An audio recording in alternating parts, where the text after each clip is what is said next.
Morning folks, I'm in Buckden in the Yorkshire Dales because I ran the Buckden Fell race yesterday and decided to make a bit of a weekend of it, so got here Friday, did the race yesterday, having a little explore this morning and then I'll head back to Sheffield.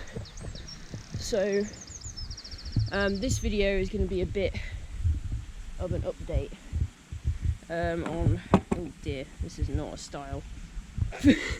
There's just a sort of bit of wood here. An update on what's been going on, why you haven't heard from me, etc. So since you last saw me, I went to Lower Borrowdale Skyline, which I DNF'd. Unfortunately, my knee started to play up at the top of the second to last big descent, so I got down to the bottom of that, down to the last water station at 15.5k and dropped out there just because I figured there was no point in injuring myself. Like, I probably could have finished the race, but then I wouldn't have been able to run properly for ages,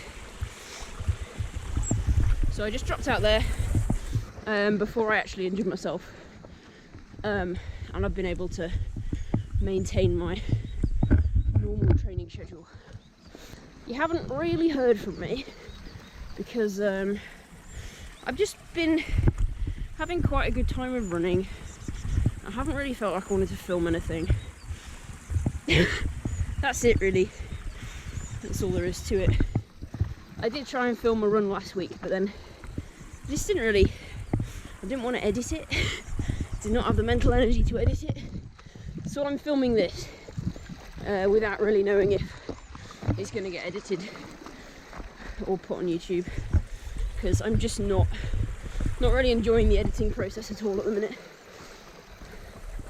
so we'll see.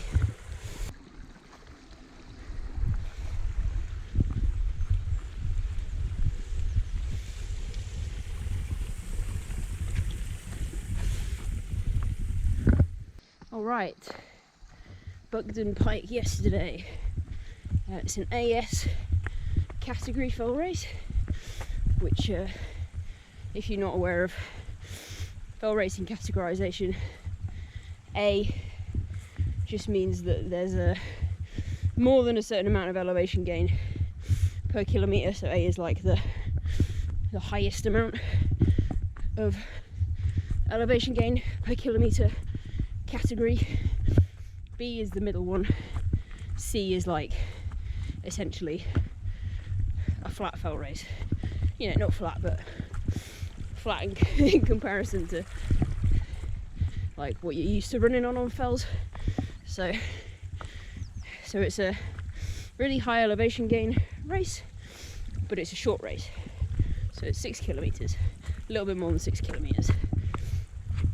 So not very long, but there is 480 metres of elevation gain in those 6 kilometres, and it's basically all in the first 3 kilometres. So as you can imagine, that was brutal, really brutal. The first climb is disgusting. It's so steep. I can't even like put into words how steep it was, and it felt like it went on for quite a long time, but got up that. My hill climbing is okay. Like, I'm definitely not like a good hill climber in comparison to like a lot of people, but my hill climbing is a lot better than my descending, so that bit went okay. I mean, I was really tired and felt like I was going to throw up, but comparatively it went okay. Then it sort of flattens out a little bit at the top and there's a flagstone path, so picked up a bit of speed along there, but then started to feel a stitch coming in, which probably should have anticipated, because essentially when my period's due, I don't really care if there's too much information, it's something that you have to think about if you've got a uterus. when my period's due, and I try and put in a hard effort, I get stitches. Basically, it's really inconvenient. So, got a stitch, or started to get a stitch, and then as soon as I started the descent, it got like just progressively worse, till it was just really, really bad. And I was kind of just having to hobble down the descent, screaming bloody murder at the sky. It did ease off for the very last bit of the descent, which I ended up just doing mostly on my bum because it was just so steep, and trying to go down on 2 feet, it was slower than basically sliding down in kind of backwards quadrupedal. So did that. I'd lost a lot of places on the downhill because I was pretty much walking. Managed to gain a grand total of 1 place back at the end. So it is what it is. Definitely didn't do very well, and I was pretty close to being at the back of the pack, but it was a good experience. I knew that if it had been at a different time of month, would have gone better, wouldn't have had a stitch, would have been able to do the downhill quicker, but there's not much I can do about it, so just going to move on. Okay, today's amble is going to be very slow. Right, I think I need to follow the wall line up, but not sure which side is going to be best. Probably the left hand side, actually. Yeah, we'll go this way.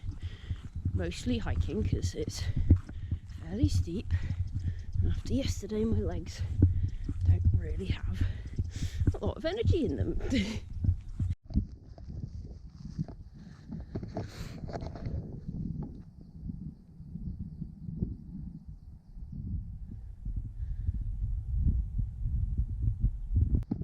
So I don't feel like I'm exaggerating when I say that Buxton Pike full race was harder than the ultramarathon I did last year. I think it's those shorter distances are just hard in a different way. Like coming down the descent, even though I did a bunch of it quadrupedal, my quads were just dead. Like I managed to. So another fun thing about the Buxton Full race is the finish. You have to jump over a wall. It's not a high wall, but you have to jump over it. So I managed to like do that somehow and cross the finish line, and then it just felt like everything exited my legs. I had to sit down immediately because I just couldn't stand up. Whereas I feel like that's not so much something you run into in some of the longer stuff, because you are pacing yourself in a different way and you're using slightly different energy systems for the majority of it. Like in a kind of really hilly short race, you're going to have to use your anaerobic system, anaerobic system much more than when you're in a marathon or anything like that.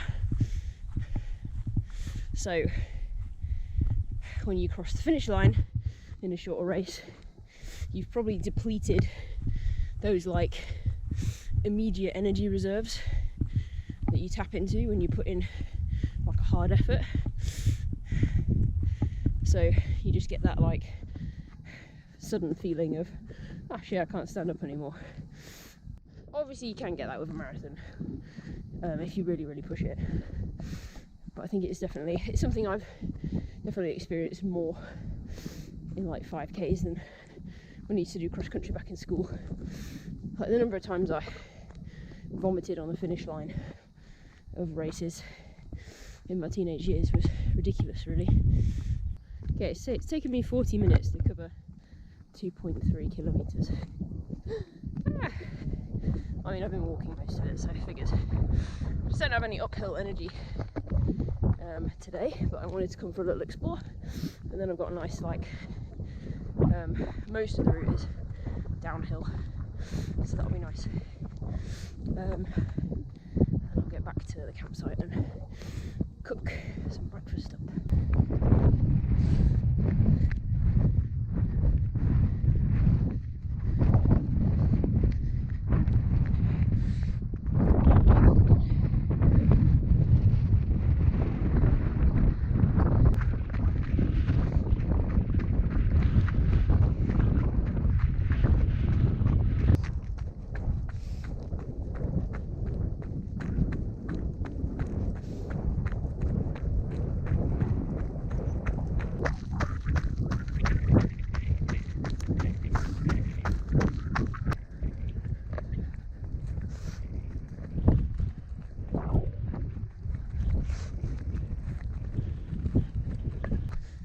Okay, just coming to the end of the run, to the last little bit.